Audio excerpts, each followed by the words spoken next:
Good afternoon, everyone, and thank you for joining the ICMCP Engage Interviewing Best Practices seminar.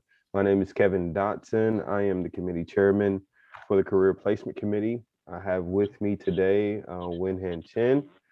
I have Tanisha Martin, and also with us Jerry Zaos, who will be um, working with us in the Q&A.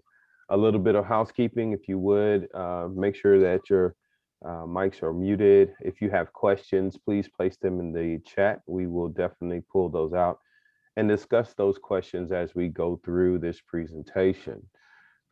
If you have, we can be reached directly, any follow-up questions, resumes that you want reviewed, or specific comments or questions about this presentation, you can reach out to us at careers@icmcp.com.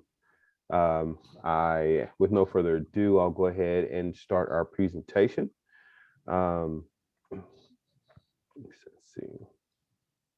So to begin with, the ICMP Engage program is designed to help grow, develop, and highlight careers, opportunities, and contributions of diverse talent within our cybersecurity space. Topic areas for our Engage series also include career development, career spotlight, transition leadership, tech talk, and our diversity highlights for this year. In May, Asian American, Pacific Islander, and senior citizens. In June, we'll do an LGBTQ plus pride. September month is Hispanics and Latino heritage. October, cybersecurity awareness.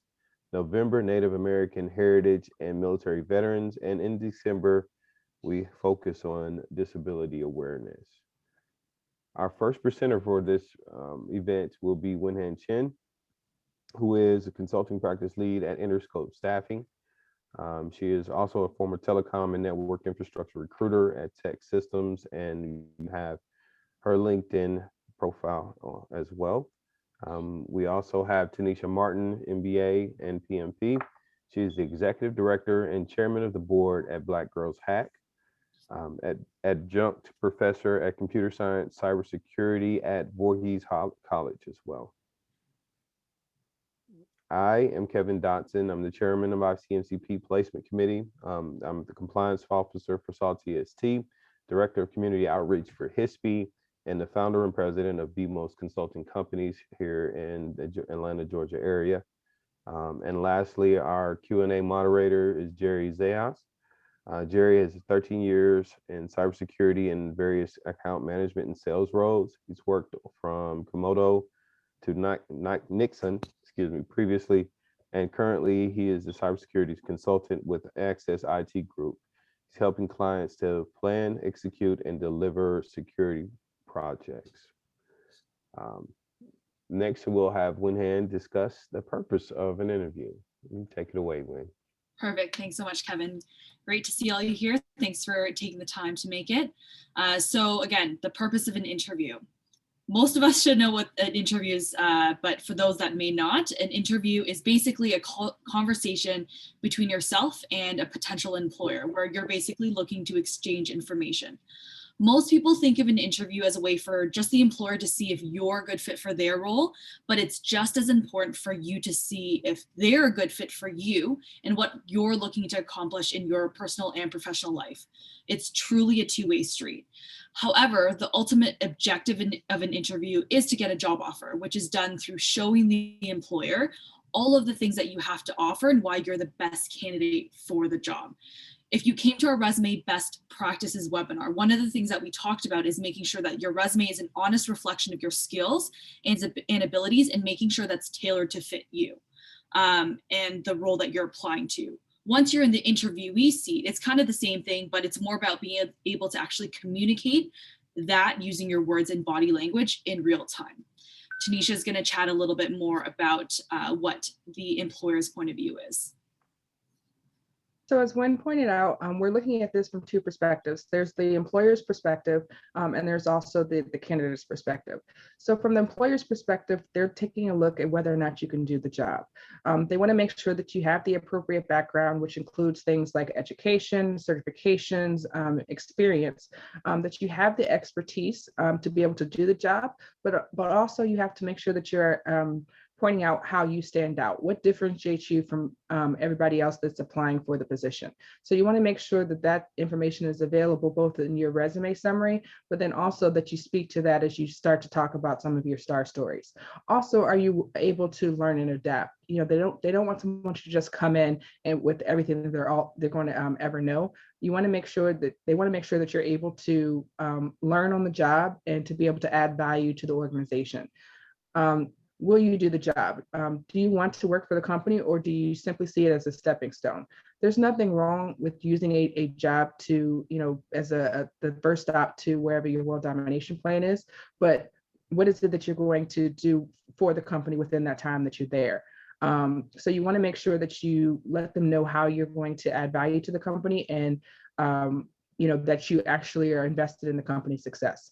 Are you aware and honest of your future goals and plans? How does your employment with this organization, how does that fit in with your future goals? And are you motivated and eager to learn? Again, they want you to grow within the organization, so they want to make sure that someone is going to actually put in the time to do that. Will you fit in? A lot of different companies will look at this in different ways, such as, are you a good culture fit? Will you fit into the environment?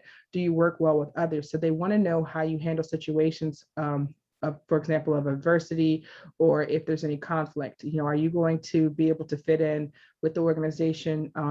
And how do you respond to supervision and criticism?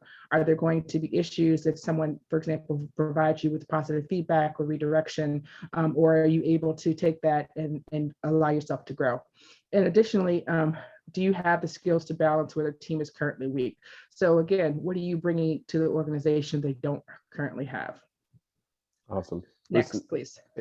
if I can say, while we're still in that point, it's also an opportunity for the employers to get an understanding of how well you prepare for their job or prepare for the interview. One of the things that Tanisha said that we don't want to go past is, you know, will you do the job? The job is going to require you to be prepared, to study, and to learn. And when you enter these interviews, they are really going to be looking at, you know, how prepared are you? How ready are you for the job? What is your confidence level that you can do the job? All of these help them get that nonverbal skills assessment that they do when they're looking at you, your resume, and they're looking at you as your presentation and how you speak. So that is an important piece to add to from the employer's perspective. I've had that same, you know, when I've done interviews with people coming into my offices, that has been something that I looked at. Do they come in prepared and ready? Do they know what they're talking about when I'm asking the technical questions, or if they understand what the job is? And that lets me know if I'm going to take the time to allow them to train in that position, because I know that they prepared up to this point. So just wanted to add that there. So. All right. So the other swim lane that we were talking about is from your perspective. So the employer is not just taking a look at you to see if you're a good fit within their organization, but you should also be checking to see if you're going to be a good fit within theirs. You want to make sure that, you know, you're going to like having to go to work there every day, and that you're going to like doing the work that you're doing. So it's important that you ask questions and that you're interviewing them as much as they're interviewing you. You want to make sure that you understand what a typical workday is going to look like, and that it fits in with what are your goals for the next 5 years. So do you want to spend a lot of time on the do you spend a lot of time on the phone, or do you work with new people every day? And will this job help you to achieve these goals? Having an idea of what you're going to do on a typical day-to-day will help you to understand whether or not you're going to enjoy doing the work, and whether or not it'll allow you to have like a work-life balance. Is this going to come home with you after your 9 to 5? Or is it something that you can leave at the door? Those are the type of things that you want to take a look at. That also comes into play when you're looking at what kind of work schedule that you want. Does the position require a great deal of overtime? Will you be required to travel, and are evening hours involved? This is important, especially if you do things outside of work. So you want to know whether or not it's going to be expected that you're doing, 10 hours a day, 5 days a week worth of work, or whether or not it's an actual, 8 hours a day type of job. That's important, especially if you are not trying to work extra hours. And also it'll let you know what kind of work setting that you want to be in. Do you want a relaxed environment, or do you want to have to go in every day, for example, in full business attire?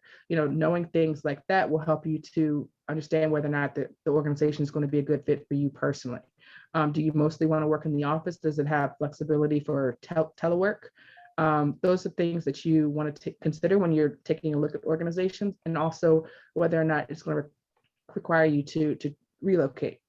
So these are all of the things that you need to be making sure that you're comfortable with as you move into your next career. Next. Thanks, Tanisha. And like Kevin mentioned, how much you prepare for an interview will greatly impact how you come off to the interviewer. So the more practice you do, the more preparation you do, generally the more confident you're going to come off, and you're going to have that overall stronger interview. So how exactly do you do that? So before the interview, you want to research the company, the role, and the technologies. So this research will give you a good idea of potentially why you're interested in the company and the role based off of what you know. You may also actually get asked why you want to work for the company in the interview, and doing this research and coming up to these conclusions previously are going to really help you communicate your motivations and why you believe you're qualified for the role. The next thing you want to do is actually review the job description and ensure that you actually understand what's going to be expected of you. Understanding this really allows you to confidently explain how you're going to fulfill the expectations of the employer and why you're a good fit for what they're looking for. Again, you have to kind of build that internal conviction in the fact that you are a good fit in order to communicate that externally to the interviewer. Next thing you want to do is actually review your resume and make sure you're ready to answer just common interview questions. Like I mentioned above, some of these will include, hey, why do you want to work here? Or what interests you about this role? But some of the other ones, I'm sure if anyone that's gone through an interview, I'm probably pretty familiar with it. Hey, tell me a little bit about yourself. What are your strengths and weaknesses? What are you passionate about? And you really want to have an idea of the direction you want to take these answers and not wing it, because it's extremely obvious to the interviewer when you're just making things up on the fly. And again, coming prepared and having an idea of the answers that they're looking for actually comes off much more positively to the interviewer. The next thing you want to do is brush up on your skills, read manuals or SOPs to brush up on your knowledge. This is extremely important, especially if you're interviewing for more technical positions and if they ask technical questions. If there's technologies that you currently work with, not necessarily day to day, but maybe you touch it once every month or once every week, but it's actually mentioned in the job description, it's not going to hurt to review it, because if you're asked that question in the interview, the preparation is going to allow you to give a much better answer to the interview. The last thing you want to do is actually learn about the person or persons that you're interviewing with. Take a look at their LinkedIn, understand how long they've been at the company, how long they've actually been in the hiring manager role, what industries they worked in. Maybe you're going to notice that you have mutual connections or that you've gone to the same school. And this is something that you have identified that you have in common that you can actually use to build rapport with. And they like to again, see that you've actually creeped their LinkedIn.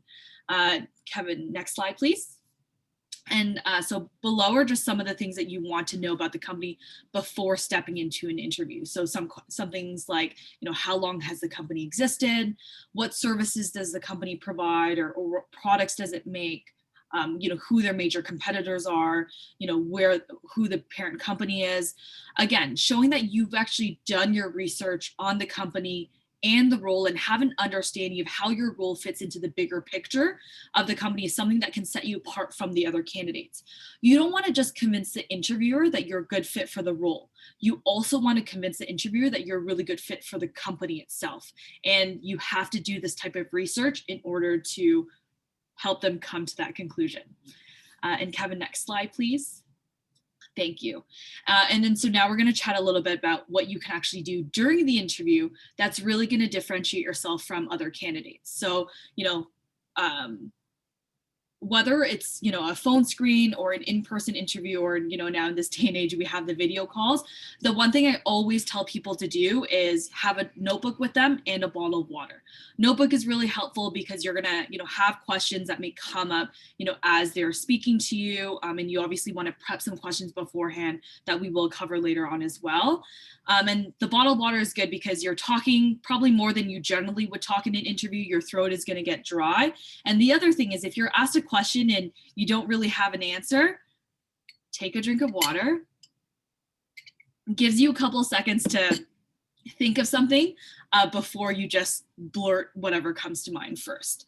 So during the phone screen, you obviously want to be extremely friendly in interview, but in a phone interview where they can't see your face or really see your body language, it's extremely important to make an effort to smile so they can actually hear it. So I mean, I'm smiling right now as I'm talking to you guys, and you can hear that the tone is a little bit different, and the tone is going to be, extremely important, especially if that's the only thing they can really hear from you in a phone interview. The next thing with phone interviews, use headphones or earphones. I can generally tell if someone's speaking with the phone in the crook of their neck because it sounds a little bit muffled. So you want to, use headphones or earphones, or if possible, have them on speaker in a quiet room. And this way you can speak with your hands and it sounds a lot more conversational. The next thing you want to do is make sure that you use positive vocabulary, be engaging, ask questions, and ultimately aim to build rapport with the hiring manager. As humans, we don't always remember what people say, but we remember how they make us feel. And, the more positive vibes you can throw an interviewer's way, the better they're gonna remember you when they're going over feedback of all the candidates that they've interviewed. So if it's an in-person interview, a strong handshake is extremely important. There's a lot of YouTube videos and tutorials out there on how to give a strong handshake versus kind of that wet fish that you always hear about.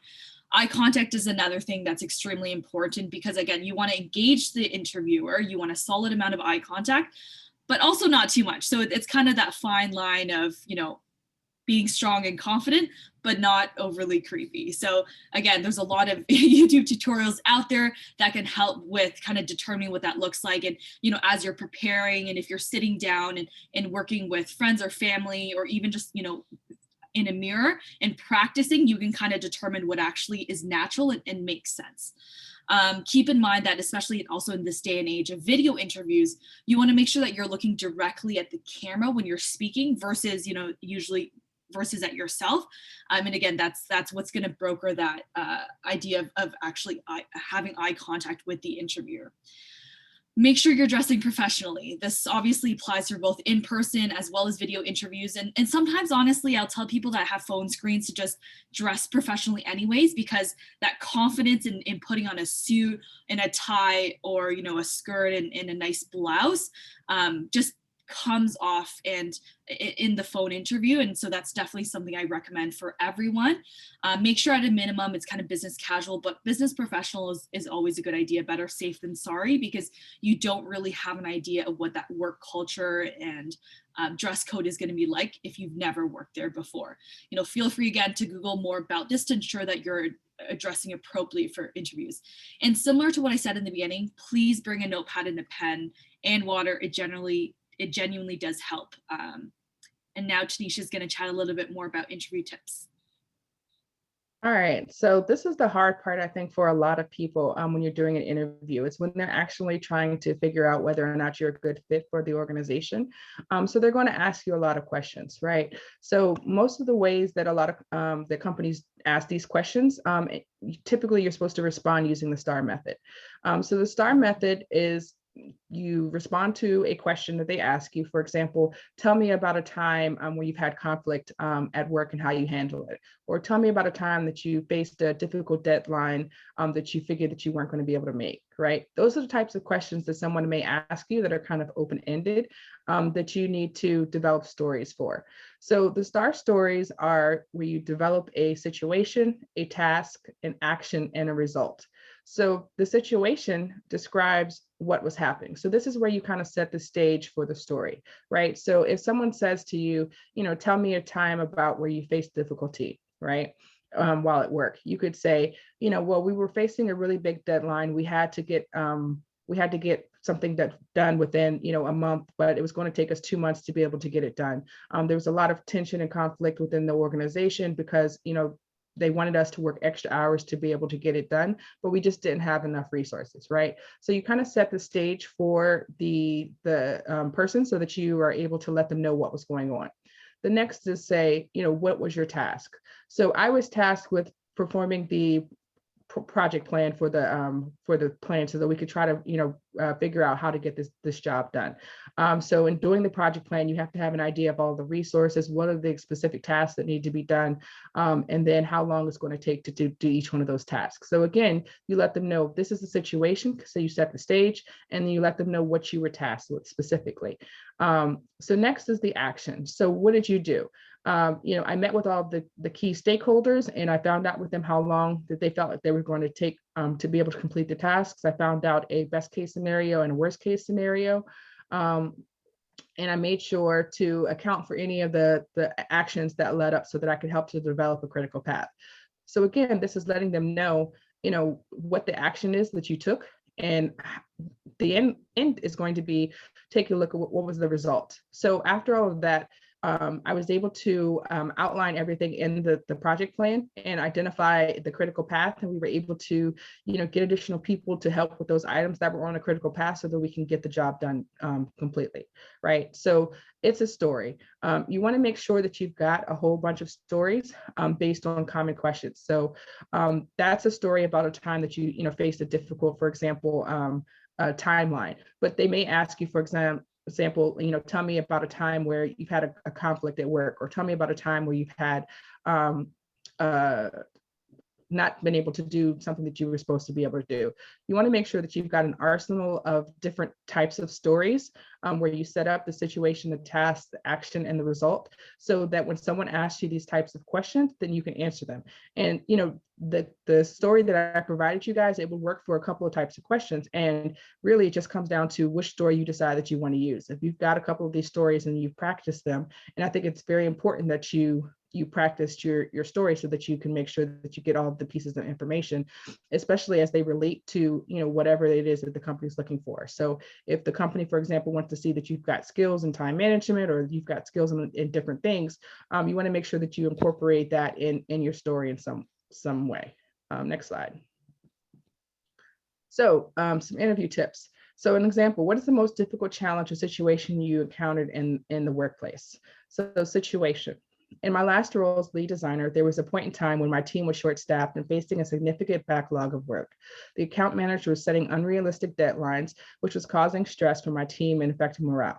Okay, so that's your situation. That helps to set the stage so that even though they aren't, they weren't there, they know what it was that you were doing. A lot of times, depending on what industry you're in, the stories may be different, but the impact that you had on the organization, the actions, the tasks that you could take, we develop these stories so that we can make sure that they have a good understanding of what was happening. So what was your task? As the team leader, it was my role not only to ensure that my team met our deadlines, but also to communicate bandwidth to other departments to keep my team motivated. I set up a formal creative request process, including project timeline estimates to set better expectations. I scheduled weekly meetings with account managers to discuss my team's bandwidth and share progress updates. I also kept my team informed of the new processes so that they could have peace of mind knowing the issues were being addressed. So that provides them with the actions that you took and what you were specifically responsible for. So this lets them know, your leadership skills, and also lets them know that you have the ability to manage projects. In the result, by providing more transparency into my team's processes and setting better expectations with the account managers, we were able to reprioritize the design team's to-do list and complete everything in our backlog. I took these learnings, continued to apply this structure, and as a result, in the following quarter, we shortened our average project timeline by 2 days. I also learned just how important it is to communicate clearly across teams. So this points out a lot of information to the person that's interviewing you. It lets them know that you are a good leader. It lets them know that you've got project management skills. It lets them know that you've got good communication skills. And these are all things that they're probably soft skills that they're probably looking for within the job position. So through your story, you're able to communicate that information without specifically saying, hey, I'm an effective team leader and I have strong project management skills. This actually puts the pedal to the metal to show that you've actually got these skills. So next, Wen is going to tell you about what to find out. Perfect. Thanks, Tanisha. So like I said at the beginning, an interview is as much the hiring manager interviewing you as you interviewing the hiring manager and the company. So ultimately, you want to make sure that the company is the type of company that you want to work with, that aligns with your values, that you can see potential growth in, and the hiring manager is also the type of manager that you'd want to work well with. So some of the great questions are, hey, what do you love so much about working at XYZ company or an ABC role? The more insight into why the manager is in the role and with the company, the more insight into why you actually might love the company as well. And if the hiring manager sounds super passionate when entering a question like this, you can consider that a red flag, versus if they're saying like, oh yeah, company XYZ, it's been a good company. I haven't really had many other opportunities, so I've decided to stay. But it's a great role and I think you'll really like it. So if that's how they choose to answer the question that you just asked, you can probably, write down in your little notebook, okay, this is a potential red flag. It might be something you want to dig into a little bit deeper. And then, if you, for example, also know that you work best with a specific type of manager or team, this is a great opportunity for you to ask about the manager's leadership style, how the team operates overall, and what the work culture is really like. Some of the other questions that I really like are more forward thinking. So kind of almost assuming that you've gotten the role and giving the manager kind of the idea that, you're putting yourself in their shoes and you're already kind of being able to adapt and learn. So asking about biggest challenges that someone would face in the role, or the most important things that they want to see from you in the first 30, 60, 90 days in the role. One of my personal favorites in this category is, hey, if I were successful in receiving an offer, what would I need to do to ensure my success? Or what are you guys going to help me with to ensure my success in the role? So this kind of gives you an insight into how much onboarding and training that's going to be provided for you in the role versus just kind of getting thrown in and best of luck, I hope you survive. Because obviously you want to be working with a company that has a very well thought out onboarding and training process, because you want to be set up for success in your new company. And then if you have any questions about the role itself, now is also a great time to clarify, for example, if the position itself is associated with a project, whether it's a full-time or contract role, you want to find out how much time is remaining on that contract to understand the longevity of the role itself. You may also want to clarify if there's travel involved, if any, or, given again in this day and age, everyone is working from home. If that's something that's really important to you, you probably also want to get some idea in terms of what their work from home policy is going to look like moving forward. Next steps. Another one of my favorite questions. Some people think it's a little bit aggressive, but I actually think it's a great question to unearth some potential hesitations that the hiring manager may have about your profile and how you've conducted yourself through the interview. And honestly, if they answer this question truthfully, it gives you a real-time opportunity to clear the air. So for this question is there anything that concerns you about my profile or my background that would prevent you from moving me to the next step of the process? I'm going to say this again because I love this question.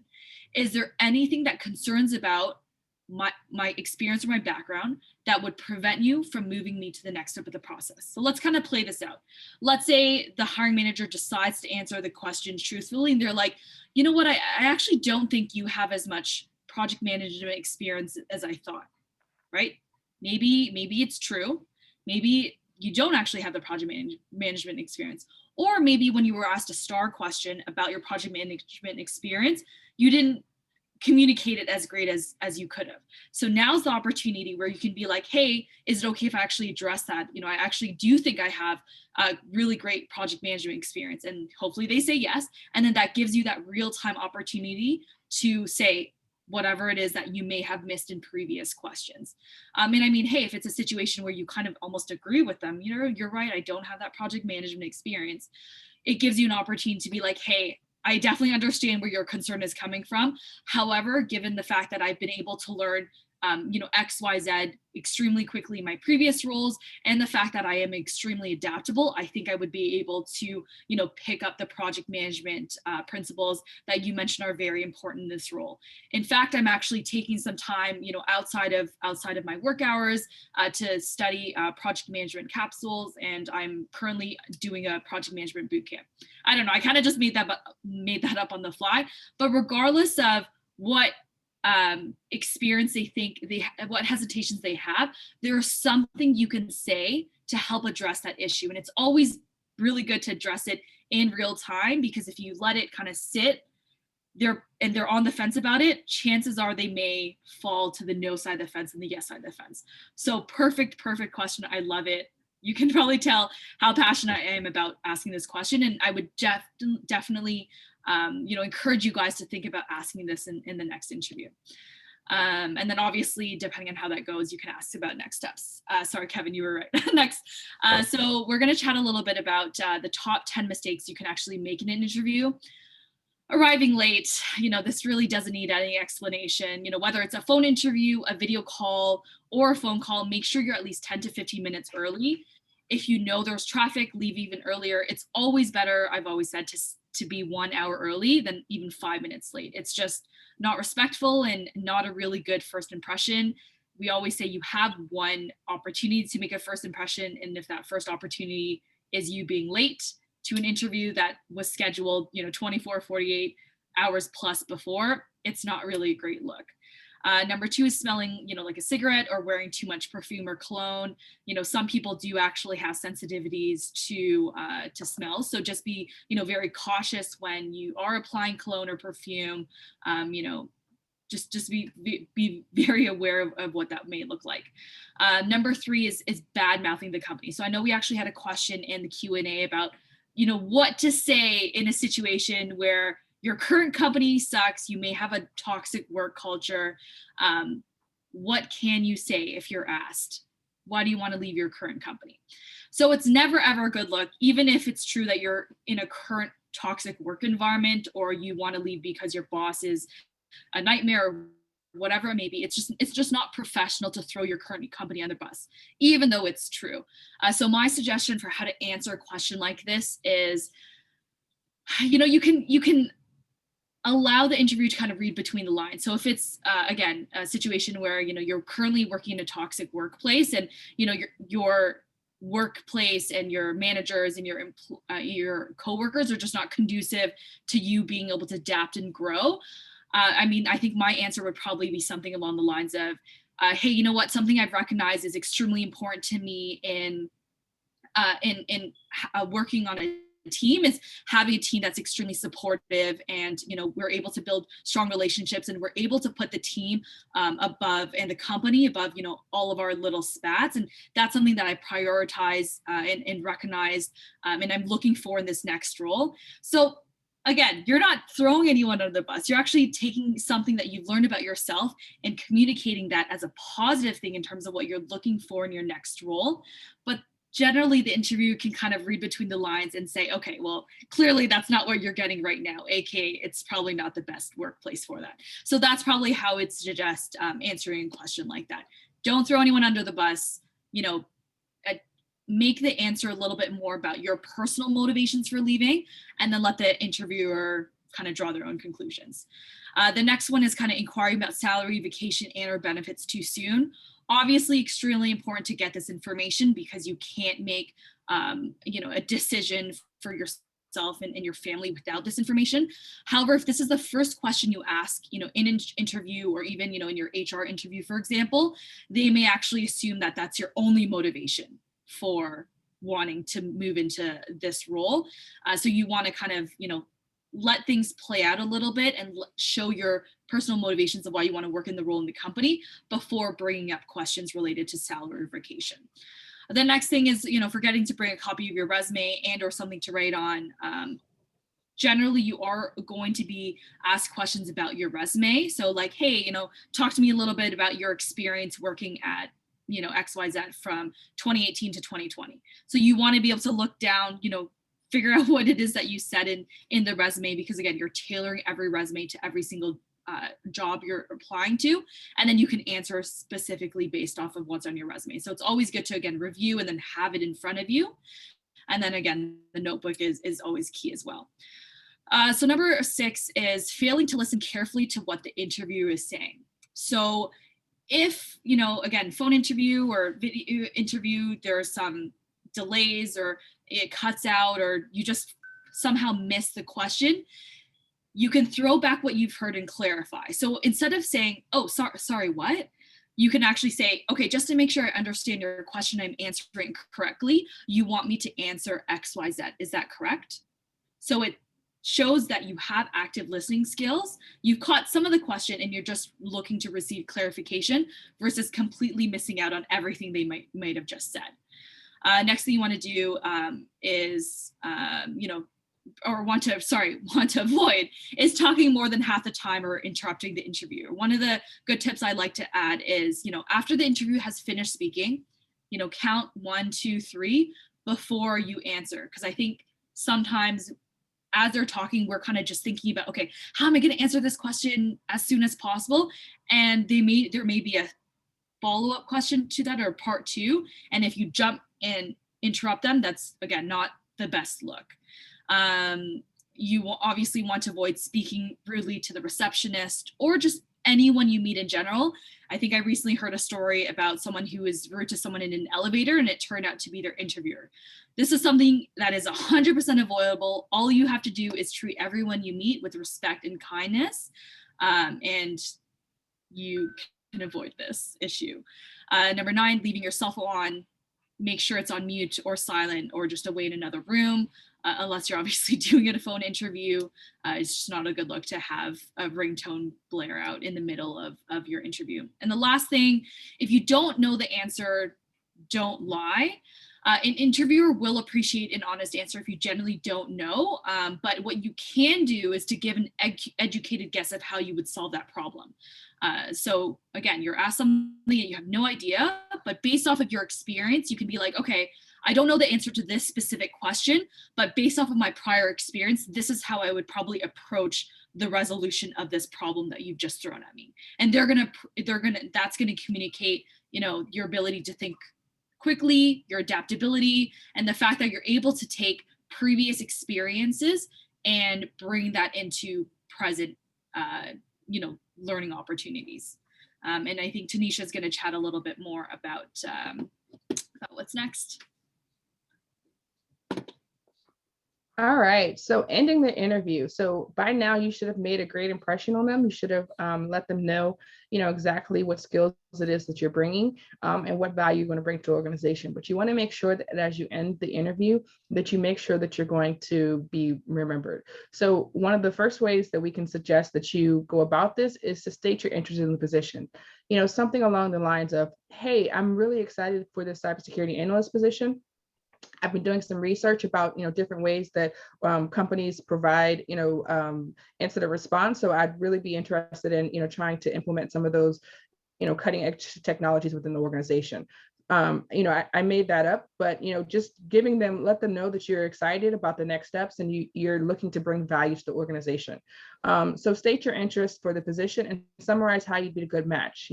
I'm really a good, project manager, and I think I can help you guys with some of the, areas of that you guys have open. I can help you provide, project management, and I can help you provide, some threat risk assessment or whatever it is that you're bringing to that position. Make sure that you, let them know that you're going to be interested in, and that's what you can bring to the company. One of the things that Wen pointed out on the last couple of slides is putting yourself in the position. So once I get started, who am I going to be working with? What is it that I'm going to be, involved in? What type of projects?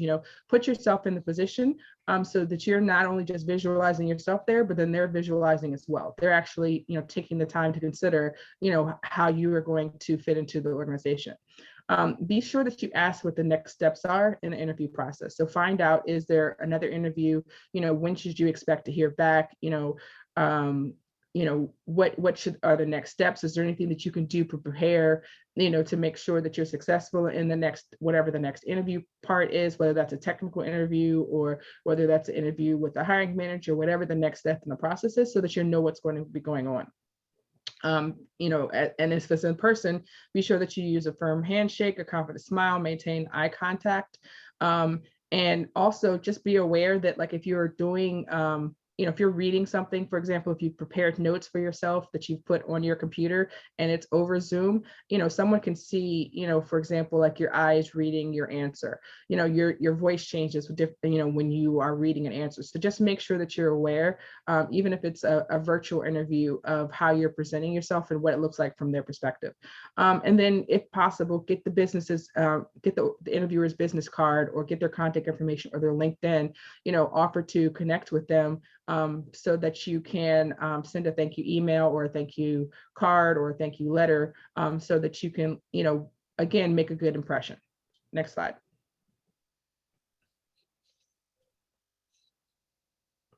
So after the interview, send a thank you note. So if you've met with, for example, the HR person, or if you've met with, for example, a hiring manager and they've emailed you something at some point, make sure you respond back and say, hey, I really appreciated, meeting with you about the cybersecurity analyst role. I look forward to, hearing back from you guys about the process. And, I really think that I'd be a great fit. Thank the hiring manager for the opportunity, restate that you're interested, you're excited about the next step. You can make sure that you summarize any key points of the interview and add further information. This is especially a good place that if you didn't have an answer to something, that you could briefly, say, hey, I did a little research about, XYZ about this thing, and, I see what you were saying about how it plays into, the position, just anything that you can briefly, throw in there that would help your stance, I think would be good to add into that thank you note. If there's something that you left out during the interview, if you answer the question incorrectly, this is the perfect opportunity to redeem yourself and explain what you would have done differently. You could say something like, hey, I thought about this as I was leaving, and this is how I would handle that situation, with some additional thought, and if you don't know, you could say, hey, these are the type of people that I would talk to, to find out the answer, because those are the subject matter experts, or just say that you would consult them.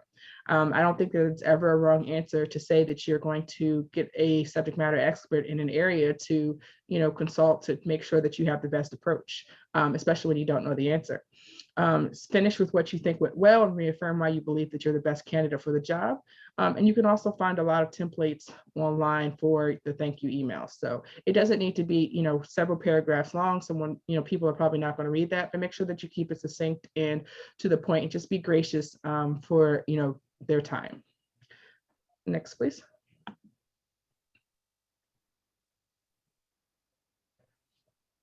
So again, just to recap, how are you going to be successful? Number one, research the role and the company and the financials if possible. Know what the strategic goals for the organization are, but then also know, some of the background about the people who are interviewing you.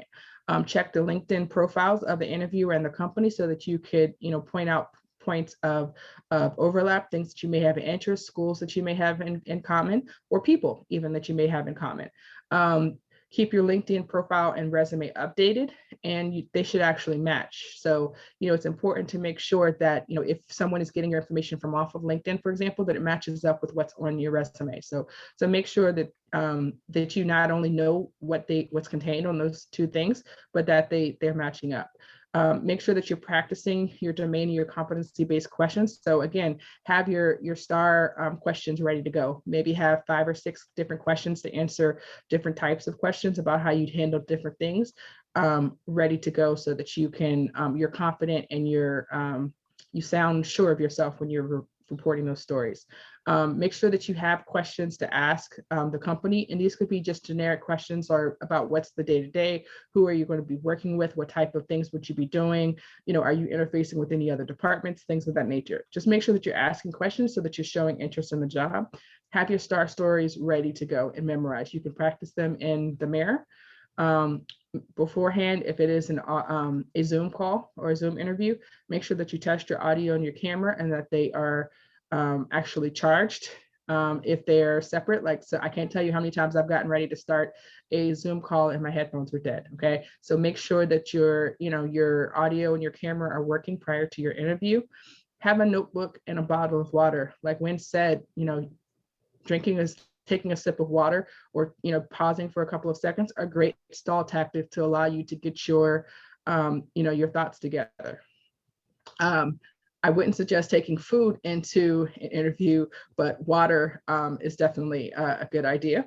And then practice role playing with family members, friends, or practice in the mirror. There's nothing wrong with talking to, the mirror, taking a look at how you look while you're repeating these stories back to people, so that they, you're confident once you repeat this. Plus, it's helpful if you're not trying to, for example, read notes off of like index cards that you've, left yourself, because then that'll make the conversation more awkward. And then just make sure that you smile and be confident. So again, like even if it's a phone interview, a smile can come across, the lines. But and good luck.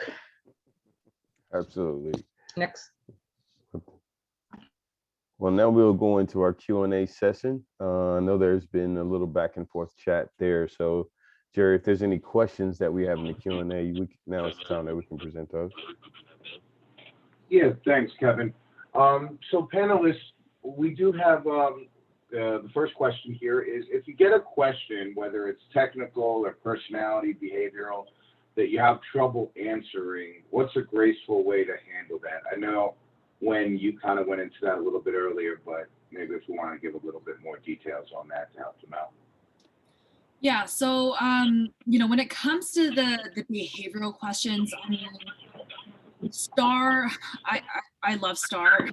I just sound like an interviewing nerd right now, but STAR is probably one of your best friends when it comes to interviewing. So, knowing how just to take that framework and being able to address any type of question is really, really helpful.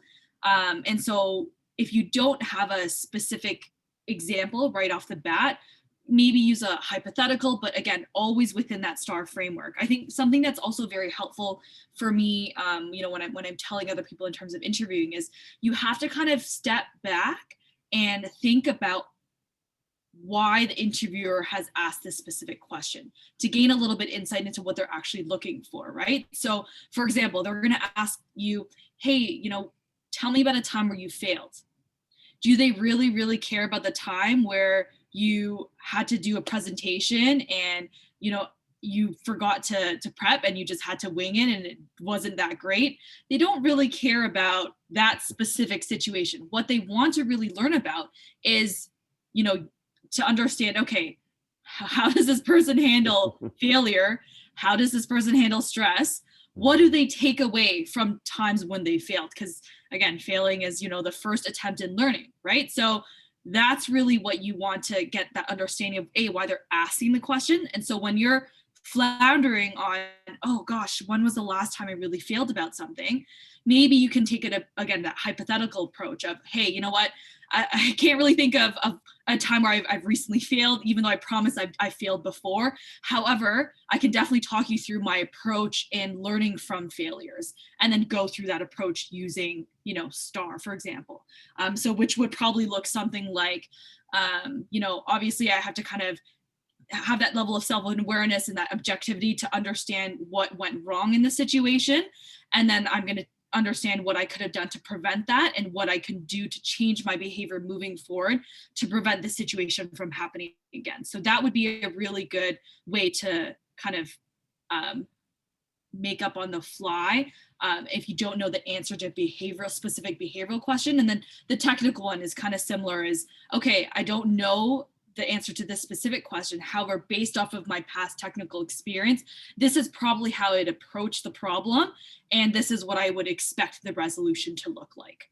So then you kind of have to take it into the hypothetical realm, but again, using STAR. Please use STAR. Yeah, I would definitely agree with that. I would definitely say, I'm not sure, how to solve that problem, but this is how I would approach it. I would definitely use that line if you weren't sure. The other thing that I would say that Wen touched on is your STAR stories are your own. You should not have STAR stories that make you look bad.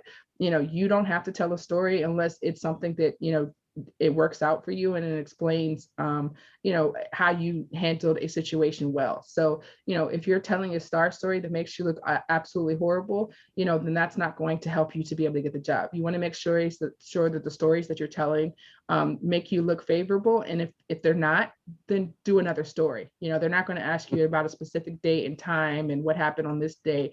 You get to be in charge of what stories you tell. So make sure that the stories represent yourself well.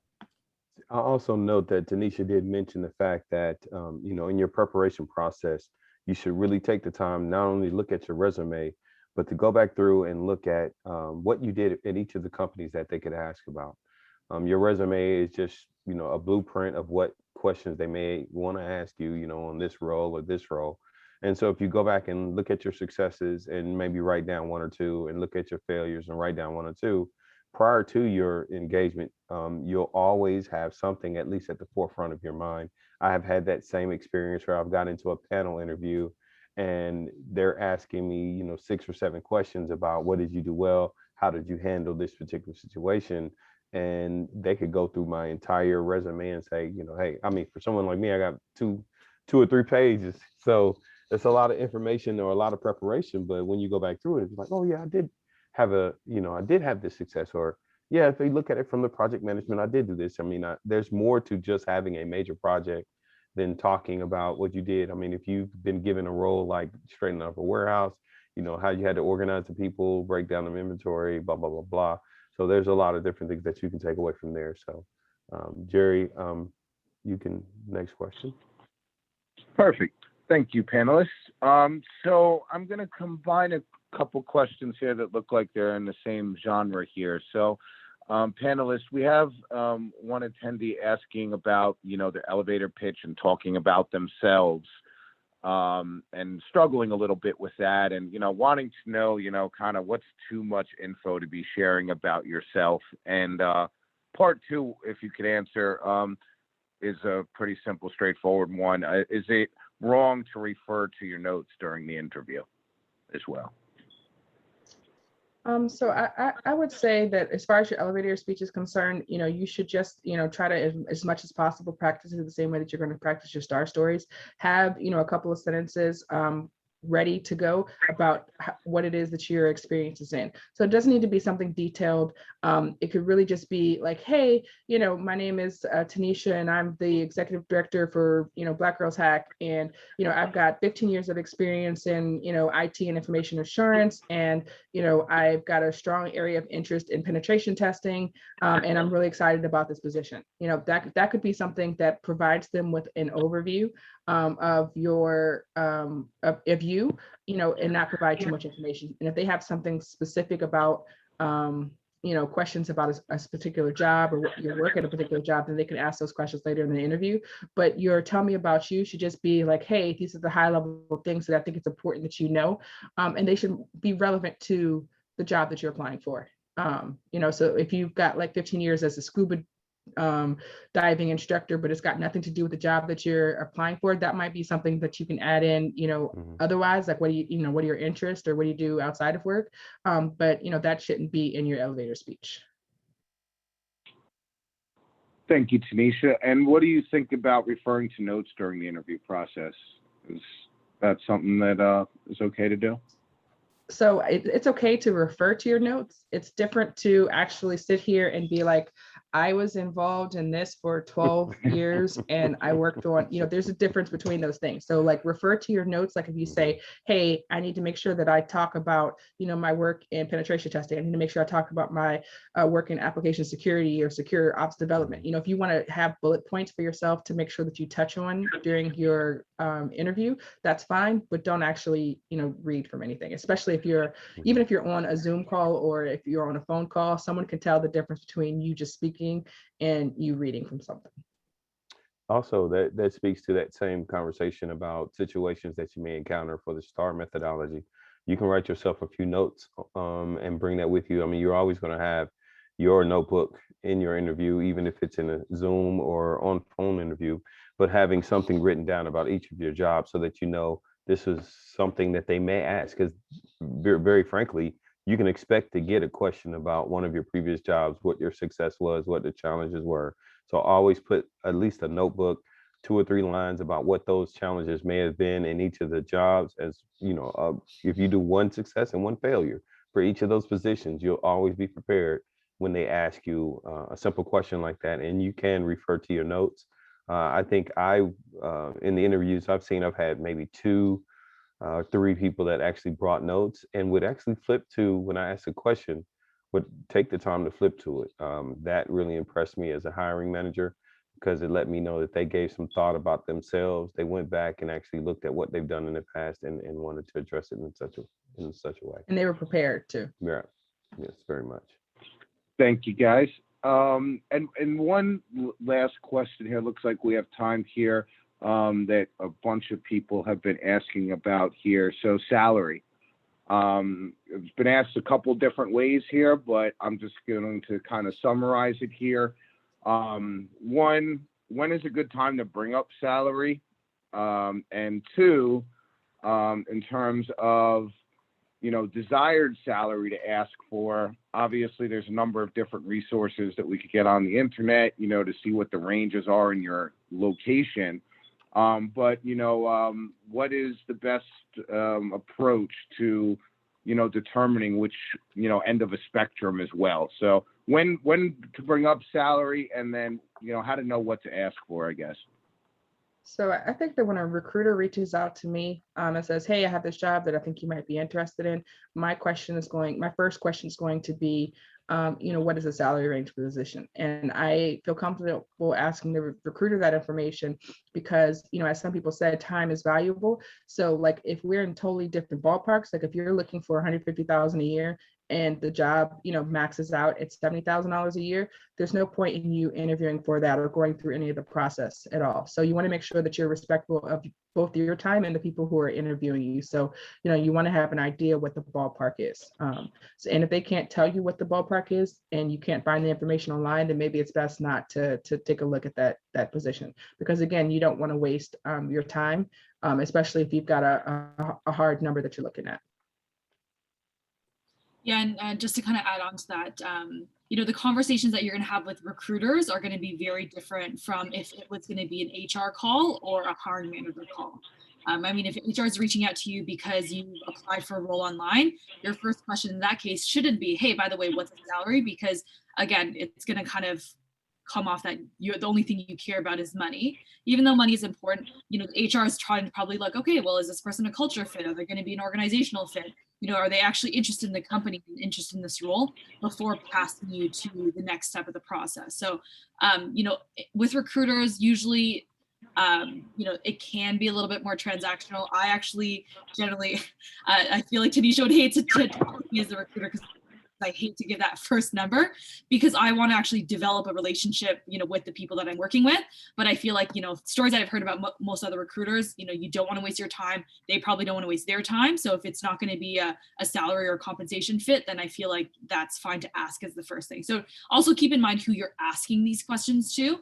And with regards to, the ranges, you should have a really solid idea internally in terms of what you're looking for and what you're worth. And so this number is going to come from research that you've done, people that you've spoken with the industry and what they've told you is acceptable. So, if let's say they're saying, hey, someone with your skill set is probably in the range of like 65 to 85K, which is obviously a huge range. And you're like, okay, based off of the numbers, what I'm making right now, et cetera, I think I would personally be comfortable, accepting a role at 65K. So if a company is going to ask for your range, you probably want to put 65K at the lower end of the range. You don't want to say, hey, I'm open to 55 to 75, because chances are if they give you an offer, they're going to go closer to the 55, because ultimately, unfortunately, most companies, when they're providing offers, especially in full-time, they want to kind of get the best bang for the buck. And if you provided them a big range, they're probably going to go to the lower end of the range. So you need to have a really good idea of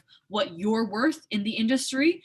And when you're giving the range, if you have to give a range and they're not giving the range, then make sure that your rate is at the lower end of the range. So that's probably what I would suggest. Awesome. Okay, awesome. thank you very much. Kevin, do we have any more time for more questions, or should we just? I know get the back to panelists, everybody. I know the panelists may be available for a few more minutes, but we do want to be respectful of time. So what we'll do is follow up with those questions that did not get answered. We'll follow up directly via email, or you can email your questions to careers@icmcp.com. I'll make sure I'm not saying that right. Careers@icmcp.com, or me directly at kevin.dotson@icmcp.com. Is it .com or org, Is guys? it I'm not. .com or org? I think it's org. I think it's .org. So I apologize for that.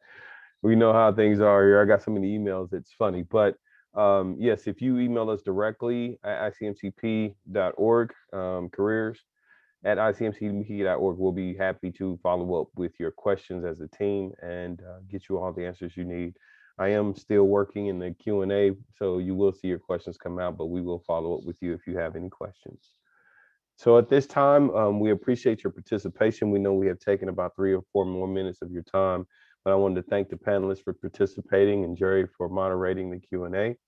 Thank you all for joining, and we look forward to working with you in the future. ICMCP is obviously, an organization that is really bent on helping our members benefit. So we do have a process or a cipher in which you can join. Get an evaluation. We can work with you on sponsorships for particular cybersecurity certifications.